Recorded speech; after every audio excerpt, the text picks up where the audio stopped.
Welcome back to Comics Off the Top. My name's Adam, and today I'm going to be previewing the upcoming Marvel comic NFT drop, Uncanny X-Men issue 170.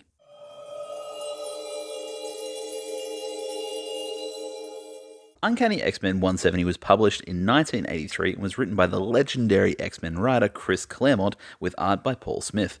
This is a Bronze Age comic that sees the battle between Storm and Callisto for the leadership of the Morlocks, in which Storm wins and becomes the undisputed leader of said Morlocks. This is the second appearance of the Morlocks and most of the main Morlock characters like Callisto, Plague, Mask, and Sunder. The first appearance of them being one issue before in Uncanny X-Men 169, and frankly, if I'm being honest, a better comic to own over this one. In fact, even the following issue of Uncanny X-Men in 171 is a better hold, as it features popular character Rogue officially joining the X-Men.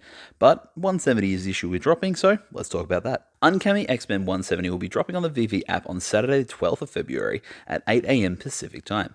It will feature 5 variant covers, including the Common, which is the beautiful original comics cover art, the Uncommon, the Rare, the Ultra Rare, and the most desirable Secret Rare. The mint size will be 30k and will arrive in the near impossible to get these days $6.99 blind box. Now, onto the comic itself. A strange comic for Veve to be dropping, honestly, but kind of cool to see them reach into the history of the X-Men lore to find something different to feature Storm during Black History Month. Debuting in the iconic giant-sized X-Men #1, Storm has become one of the most travelled and popular characters in the X-Men universe. She's constantly found herself in various team-ups and has even been married to the Black Panther and become the Queen of Wakanda in Black Panther Volume 4, Issue 18, published in 2006. But for me, Uncanny X-Men 170, the main part isn't really Storm at all. In this video, I'm going to be discussing the writer Chris Claremont and the early appearance of Morlocks, and of course, the very sad event that was the reason Claremont brought the Morlocks into the world in the first place. But let's start with the writer. Chris Claremont is a British-born American writer who started at Marvel in the 60s. His first writing job there was Daredevil issue 102, and had some fleeting work on the Iron Fist book, including the most notable being Iron Fist 14, in which he created the character of Sabretooth. But it was on the X-Men series where his legend was established.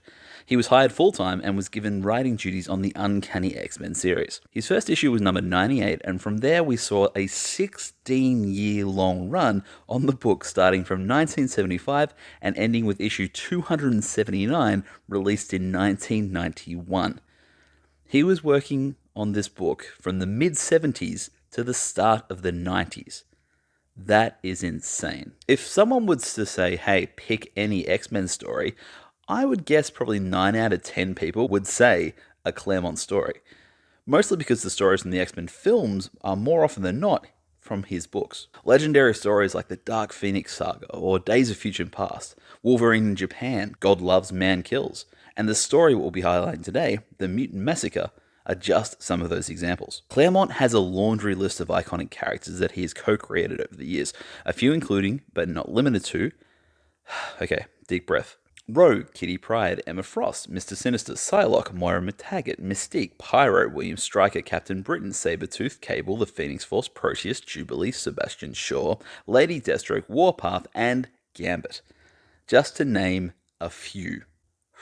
Whew, okay, I think I need a drink of water. While this is by no means the most iconic issue of Claremont's run, it does however continue to introduce us to the Morlocks, which is a very large group of outcast mutants. These mutants, for some reason or another, can't coexist with humankind on the surface, and as such, they're living in the sewers underneath the world to hide away from everyone. Most of these mutants are either suffering from deformities they can't hide from the world, or very dangerous powers that create fear and disgust from humankind. When Claremont created the Morlocks, he had one goal.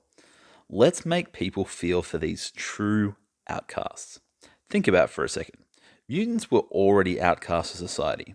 The Morlocks were now outcast from the outcasts. Then Claremont said, let's murder them all. Enter Mr. Sinister and the Marauders. The Marauders were a group of mutant-hating mutants who believed that the only good mutant was a dead mutant, unless that mutant was, of course, one of them. Notable members of the group over the years have been Sabretooth, Omega Red, Gambit, and Mystique. In Uncanny X-Men 210, Claremont unleashed a devastating and heartbreaking crossover event, which found its way into the pages of New Mutants, X-Factor, Power Pack, and even Thor got in on the story. The event was called the Mutant Massacre. Led by Gambit, a team of marauders hunted down and murdered hundreds of Morlocks. But good news, Gambit fans, when Gambit learnt that the plan was to actually murder the Morlocks, he abandons the plight and attempts to save them instead, but only managing to save one. Very few Morlocks survived the attack, and that is only due to the efforts by the X-Men, the X-Force, Power Pack, and Thor. This was a horribly violent and vicious series of books. The thing that has always appealed to me about X-Men is the way that it shines a light onto society.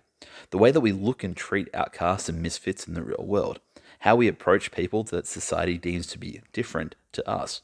X-Men has never been afraid to get that mirror up and reflect back what through fantastic stories and creations, real-world issues and atrocities we've inflicted to each other and other minorities.